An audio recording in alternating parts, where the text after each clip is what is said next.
Առաջին կիսամյակում արտասահմանյան ներդրումների մաքուր հոսքը Հայաստան մոտ 48 միլիարդ դրամ է եղել։ 2024 թվականի առաջին կիսամյակում այդ թիվը 107 միլիարդ 200 միլիոն դրամ էր։ Ռուսաստանից Հայաստան ներդրումները ևս նվազել են։ Հայաստանի եւ Ռուսաստանի միջև առևտրի ծավալի նվազումը կապված է հիմնականում ոսկու վերաարտահանման անկման հետ։ Դա կարող էր ազդել ընդհանուր ցուցանիշի վրա։ Հայաստանի վիճակագրական կոմիտեի տվյալների համաձայն միաժամանակ աճել է Կանադայից, Սինգապուրից եւ Ղազախստանից եկող ֆինանսական հոսքերը։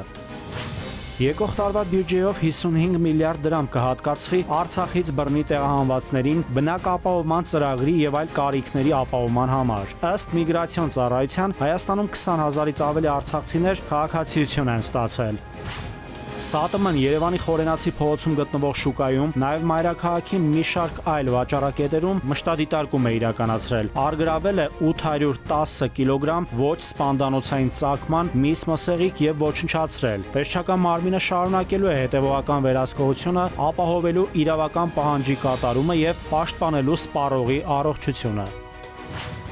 Պաշտպանության նախարարության ռազմական ոստիկանության Երևանի Կայազորի ռազմական ոստիկանության բաժնի պետի տեղակալը իր մտերիմի օժանդակությամբ զորակոչիկի օգտին ապօրինի գործողություն կատարելու, այն է պարտադիր զինվորական ծառայությունից տարկետում տրամադրելու կամ զինվորական ծառայությունից ազատող բժշկական կեղծ ախտորոշում ստանալու գործընթացը կազմակերպելու համար զորակոչիկի հորից որպես կաշառք պահանջել եւ ստացել է 2.970.000 դրամին համարժեք $7,500 գումար։ Խոշոր չափերի կաշառք ստանալու համար Պաշտպանության նախարարության ռազմական ոստիկանության պաշտոնատար անձին եւ նրան օժանդակածին մեղադրանք է ներկայացվել։ Պաշտոնատար անձի նկատմամբ որպես խափանման միջոց է կիրառվել կալանքը եւ ուղարկվել հակակոռուպցիոն դատարան։